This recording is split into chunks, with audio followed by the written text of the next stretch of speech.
the psychologist who made his patients regret remembering. He called himself a helper. He called himself careful. He wore soft sweaters and kept the kettle on the boil, and every patient who sat across from him left with a precise, bland reassurance that felt engineered to settle teeth and tempers.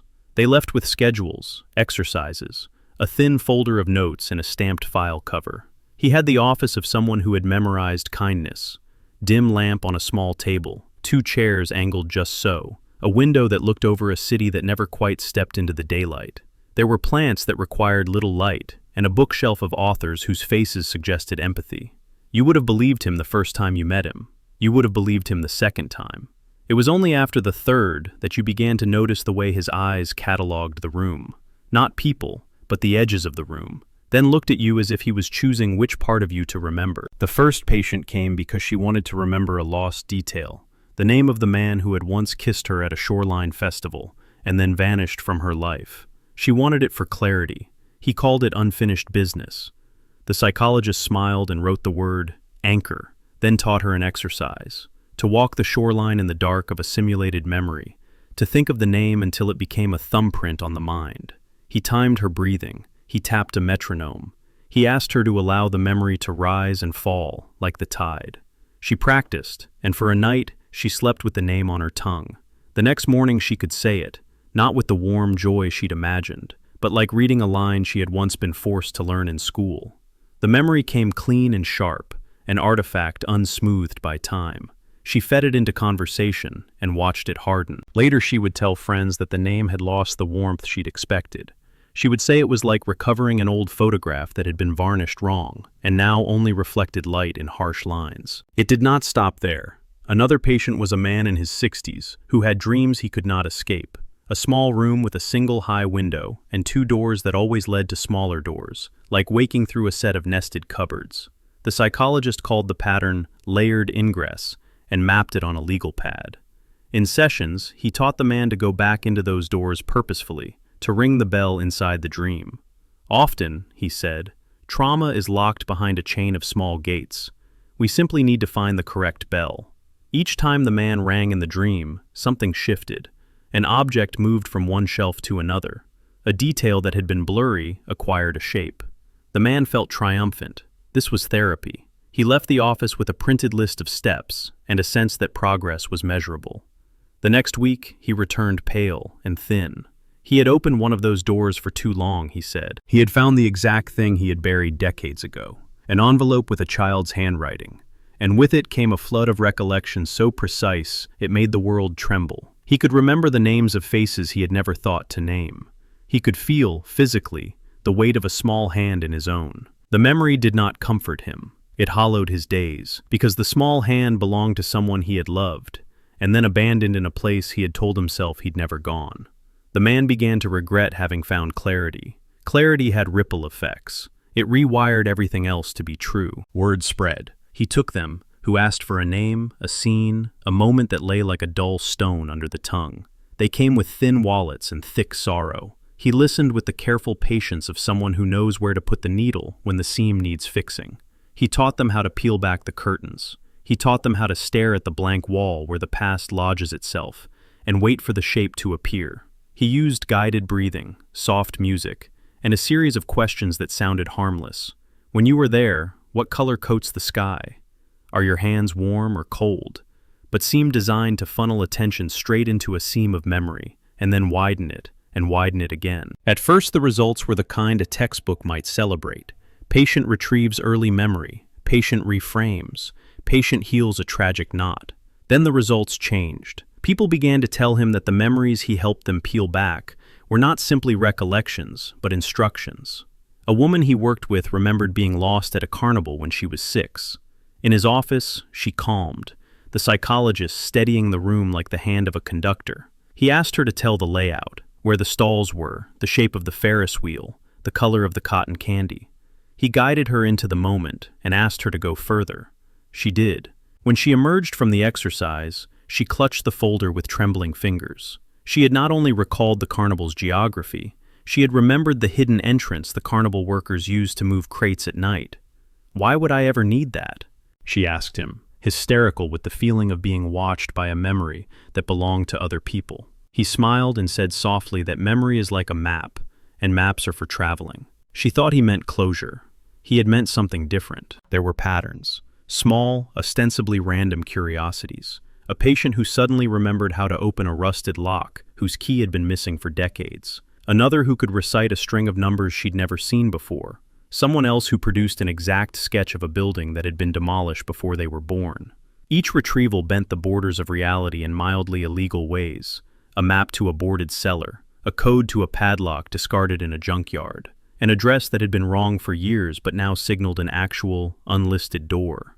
He would explain the consequences away as coincidence. He would tape a newspaper article to his corkboard about the human brain's plasticity and, in the warm kitchen light, rehearse phrases that made things sound like recovery. His patients left clutching new keys, and sometimes keys are exactly what unlocks things that were meant to stay lightless. When one patient, an artist who had been unable to paint for years because her hands had been steady only in restraint, demanded to know why the memories he brought up made her uneasy, he fixed her with a look that was both patient and keen.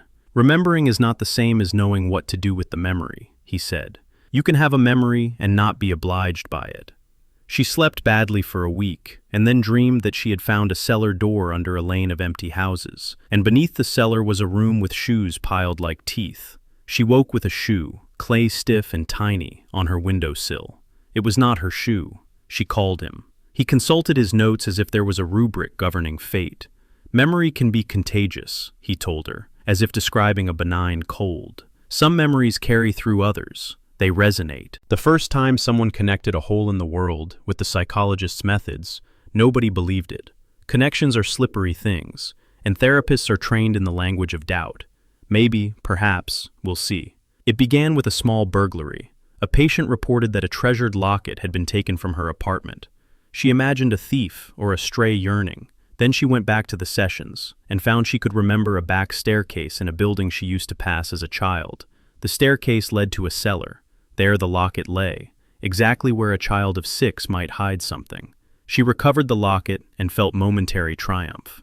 Then neighbors called. Their basements were rifled, mirrors turned, drawers open. Someone had used the map of memory to open things that needed no opening. The police found no clear evidence linking the psychologist to the thefts. They found only a trail of banal instructions. Head to the back stairs. Look beneath the 4th loose board. Phrases that sounded like memory cues yet burned with practical specificity. It was as if recollection had begun to function as a key. He never forced anyone to act. That was his genius, the absence of a hand forcing movement. He taught them to remember, and then taught them, gently, how to notice the details. The rest, what people did with their memories, was their responsibility. He would ring the bell, and the brain would open. What emerged might be a name, a scent, a number. In the hands of a person in grief, these are gifts of retrieval. In the hands of someone else, they were instructions to a door. He would adjust the lamp, fold his hands, and speak in a voice that never raised the temperature of the room.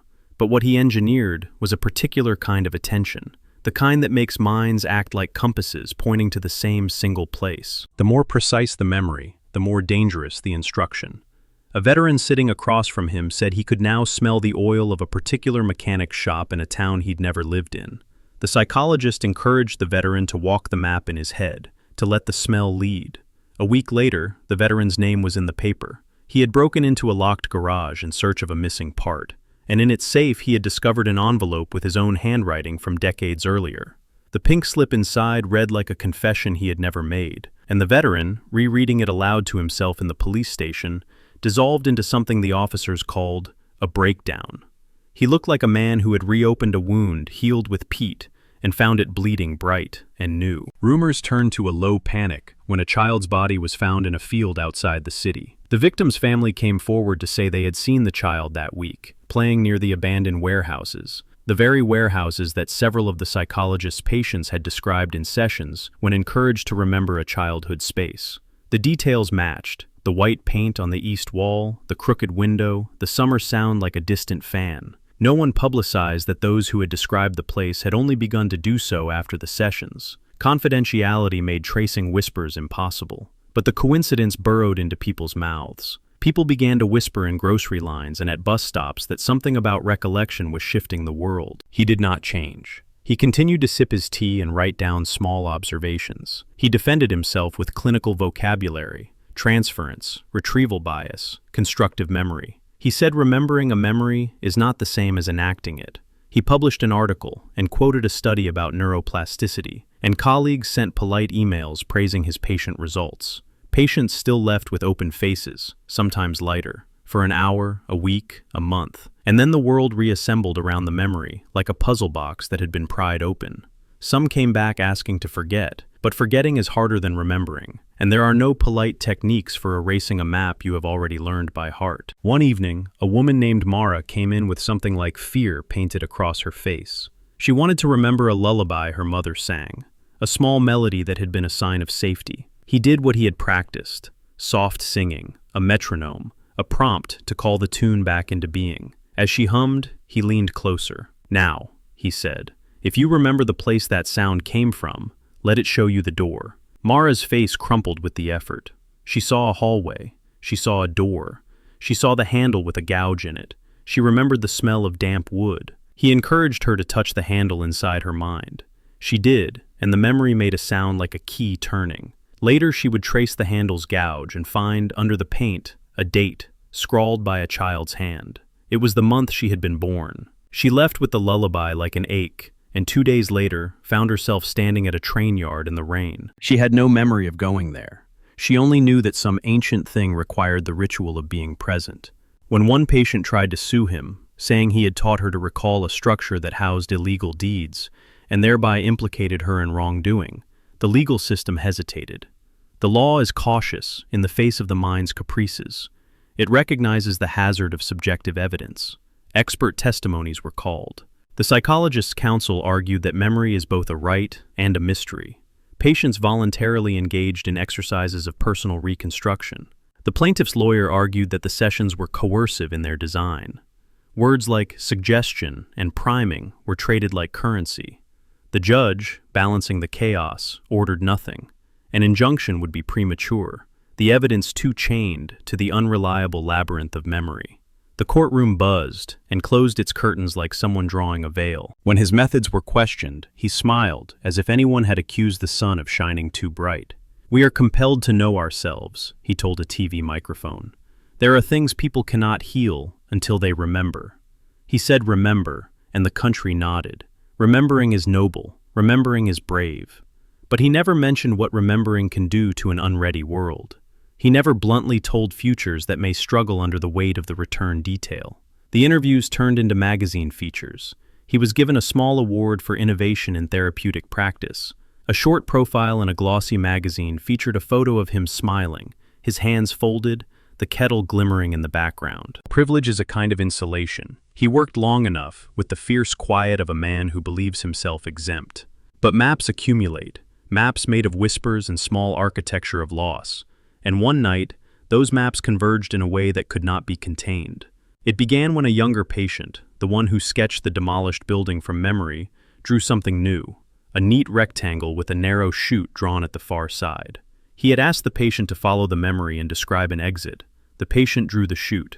2 days later, a fire broke out in a factory on the outskirts of town. The response teams found, in the smoldering attic, a small room with the same neat rectangle and narrow chute the patient had drawn. Inside the room were objects that should not have been there. Photographs of faces no one recognized, keys stamped with no name, and a ledger of transactions that traced to accounts hidden behind shell corporations. The ledger read like a schedule. It had times and names and instructions. It had been assembled carefully, with the precise kind of logic that indicates planning rather than coincidence. No one initially connected the ledger to the clinic, but then a pattern took shape. Every ledger detail had been recalled by a patient months or weeks before, in exercises the psychologist had led. The city police, already stretched, opened a slow file. Detectives discovered that the ledger's handwriting matched nothing in their databases. They traced the paper. No source. It was as if memory had manufactured a material record out of thought. People began to suspect that recollection, when administered by a particular technique, could be rendered into a tangible plan. If memory could become instruction, What else might it become? They started with subpoenas.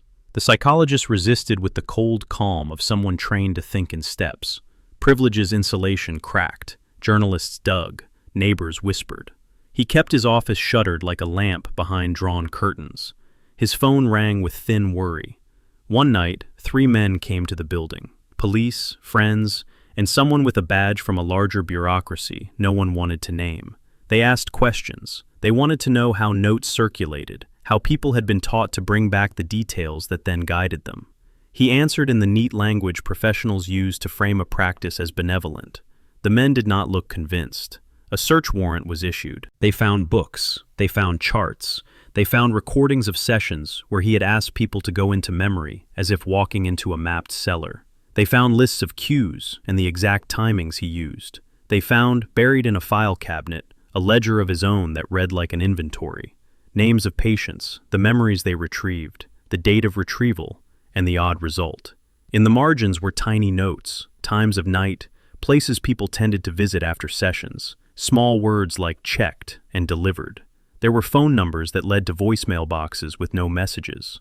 The presence of records, mundane as they were, suggested orchestration. But records are also slippery. He had run sessions under the auspices of consent forms.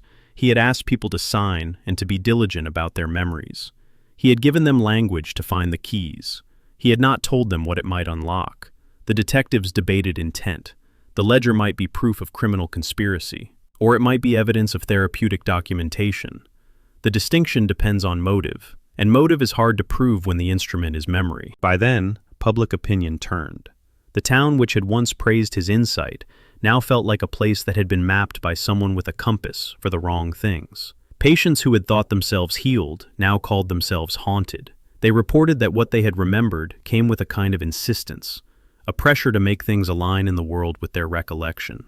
A woman refused to leave her house, convinced that the memory she had recovered opened a door to a place that would never let her go. Another patient, a banker, found that the numbers he had recalled led him to accounts that, when probed, revealed missing funds. It was not that the psychologist had wanted to create harm, precisely. He believed in memory like a prospector believes in gemstones.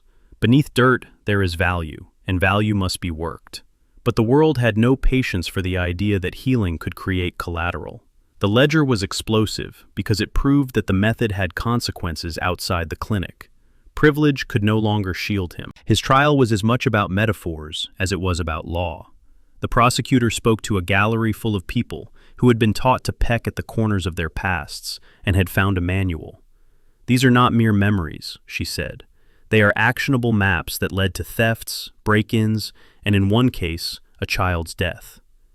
The defense argued nuance, that memory is unreliable, that testimony depends on subjectivity.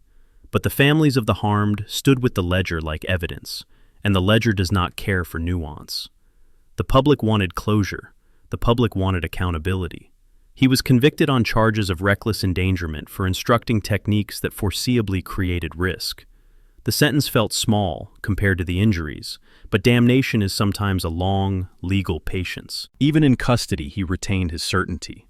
He drew lines on a legal pad and handed them to lawyers like someone offering a map. He said the world needed truth that could be touched. He said further that he had been naive. Memory is not sterile. He admitted, finally, that he had not sufficiently considered iterative consequences. He said he had believed in healing as a higher law. The cameras caught his face, soft and unapologetic, the kettle absent from the background now, a small thing to signal the end of a domestic theater. But the ledger did not erase itself. People continued to find things, keys, ledger pages, notes tucked into the seams of public benches. It was as if the act of remembering had seeded the city with a new archive, one that belonged not to the living, but to the moment of recall itself. People started locking their basements and avoiding alleys. They scratched out the hinge of their doors. The psychologist's name became shorthand for something to be wary of, a kind of curiosity that feeds on the world by turning recollection into root. And yet not all were convinced of his menace.